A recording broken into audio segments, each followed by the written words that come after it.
Hi friends, அனைவருக்கும் வணக்கம். Welcome to our channel மகளிர் தனித்துவம். எல்லோரும் எப்படி இருக்கீங்க? நல்லா இருக்கீங்களா? இன்றைக்கி நம்ம ஹோம்மேட் பிஸ்கட் எப்படி பண்ணலாங்கிறத பார்க்கலாம். இன்றைக்கி நம்ம பண்ண போகிற பிஸ்கட் வந்துட்டு கோதுமை மாவு நாட்டு சர்க்கரை யூஸ் பண்ணி தாங்க பண்ண போகிறோம். இதுக்கு வந்துட்டு நான் 1 கப் அளவு நாட்டு சர்க்கரை எடுத்திருக்கேன். அது கூட வாசத்துக்கு 5 ஏலக்காய் இதை வந்துட்டு நம்ம பொடி பண்ணி எடுத்துக்கலாம். இந்த பிஸ்கட் பண்ணுறதுக்கு வந்துட்டு நமக்கு மெஷரிங் கப் தேவைப்படாது. நீங்கள் வீட்டில் இருக்கிற டம்ளர் யூஸ் பண்ணியே பண்ணிக்கலாம். நீங்கள் எந்த டம்ளர் எடுக்கிறீங்களோ அந்த 1 டம்ளர் போதுங்க எல்லாத்தையும் அளக்கிறதுக்கு. இது வந்துட்டு நான் வீட்டுக்கு பண்ணுறதுனால எனக்கு டேஸ்ட்டுக்கு தகுந்த மாதிரி 1 கப்புக்கும் கொஞ்சம் கம்மியாக தான் நான் வந்துட்டு நாட்டு சர்க்கரை எடுத்திருக்கேன். நீங்கள் வந்துட்டு முழுசாக 1 கப் எடுத்துக்கலாம்.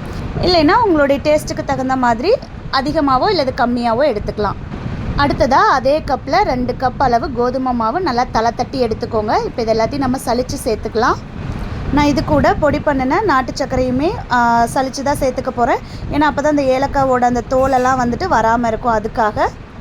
இப்போ இது எல்லாத்தையும் நல்லா கலந்துட்டு இதில் வந்துட்டு 1 கப் அளவு உருக்குன வெண்ணெய் சேர்த்துக்கலாம். இந்த பிஸ்கட்டுக்கான அளவு வந்துட்டு நீங்கள் எந்த கப்பில் மெஷர் பண்ணுறீங்களோ அந்த கப்பில் 2 கப் அளவு கோதுமை மாவு, 1 கப் அளவு நாட்டு சர்க்கரை, 1 கப் அளவு உருக்குன வெண்ணெய், அவ்வளவுதாங்க. இப்போது இந்த பட்டரை வந்துட்டு இது கூட சேர்த்து நல்லா பிசைஞ்சிக்கலாங்க.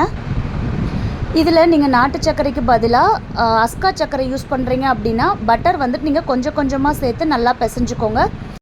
இதே நீங்கள் நாட்டு சர்க்கரை யூஸ் பண்ணீங்க அப்படின்னா 1 கப் உருக்குன வெண்ணெயுமே கரெக்டாக இருக்குங்க. நீங்கள் அப்படியே ஊற்றி நல்லா பிசைஞ்சிக்கலாம்.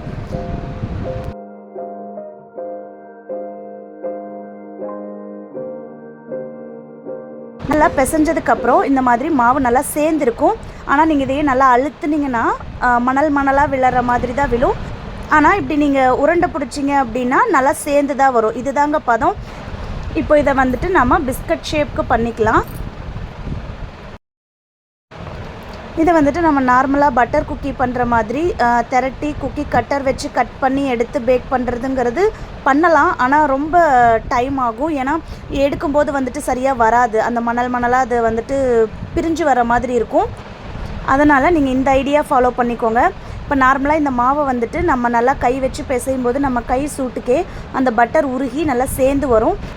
ஸோ நான் இந்த வீடியோவில் காட்டியிருக்கிற மாதிரி நீங்கள் ஷேப் பண்ணி கட் பண்ணிங்க அப்படின்னா உங்களுக்கு ஈஸியாகவும் இருக்கும், ஈவனாகவும் பிஸ்கட்ஸ் வரும்.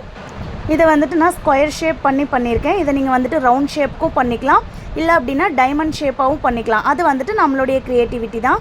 ஆனால் இதை வந்துட்டு நீங்கள் மாவு மாதிரி திரட்டி குக்கி கட்டர் வச்சு கட் பண்ணலான்னு நினச்சிங்கன்னா கொஞ்சம் சிரமமாக இருக்கும். பட் ஆனால் அதுவும் பண்ணலாம். ஏன்னா நான் அந்த மாதிரி ட்ரை பண்ணி ரொம்ப நேரம் ஆச்சு. ஸோ அதனால் அதுக்கு ஈஸியான மெத்தட் வந்துட்டு இது. இந்த மாதிரி பண்ணும்போது நீங்கள் square, oval shape, round shape, diamond shape, இந்த மாதிரி நீங்கள் ஷேப்ஸ் வந்துட்டு இந்த பிஸ்கட்டுக்கு வந்து கொடுத்துக்கலாம். இது எல்லாத்தையும் ஒரு பார்ச்மெண்ட் பேப்பர் லைன் பண்ண பேக்கிங் ட்ரேயில் ஈவனாக அடுக்கிக்கலாம். இப்போது இதை 180 டிகிரி செல்சியஸ் ப்ரீஹீட்டட் அவனில் 20 மினிட்ஸ் வந்துட்டு பேக் பண்ணி எடுத்துக்கலாம். அவ்வளோதாங்க, நம்மளோட ஹோம்மேட் கோதுமை பிஸ்கட் ரெடி. இதை வந்துட்டு ஒரு ஏர்டைட் பாக்ஸில் ஸ்டோர் பண்ணி வச்சு சாப்பிட்லாங்க. ரொம்ப நல்லாயிருக்கும். ட்ரை பண்ணி பார்த்துட்டு எப்படி இருக்குன்றத எனக்கு கமெண்ட்ஸில் சொல்லுங்கள். அப்புறமா நம்மளோட சேனல் 25K சப்ஸ்கிரைபர்ஸ் ரீச் ஆனது ஒரு கிவ்அவே கொடுக்கலான்ட்ருக்கோம். ஸோ கிவ்அவேல பார்ட்டிசிபேட் பண்ணணும்னு நினைக்கிறவங்க நம்மளோட சேனல் அண்டு இன்ஸ்டாகிராமை சப்ஸ்கிரைப் அண்டு ஃபாலோ பண்ணிக்கோங்க. 25K சப்ஸ்கிரைபர்ஸ் ரீச் ஆனதும் என்ன கிவ்அவே அப்படின்றத சொல்கிறேன். நம்ம சேனலை இதுவரை சப்ஸ்கிரைப் பண்ணி இருக்கிறவங்களுக்கும் இனிமேல் பண்ண போகிறவங்களுக்கும் ரொம்ப ரொம்ப நன்றி. தேங்க்யூ ஃபார் வாட்சிங்.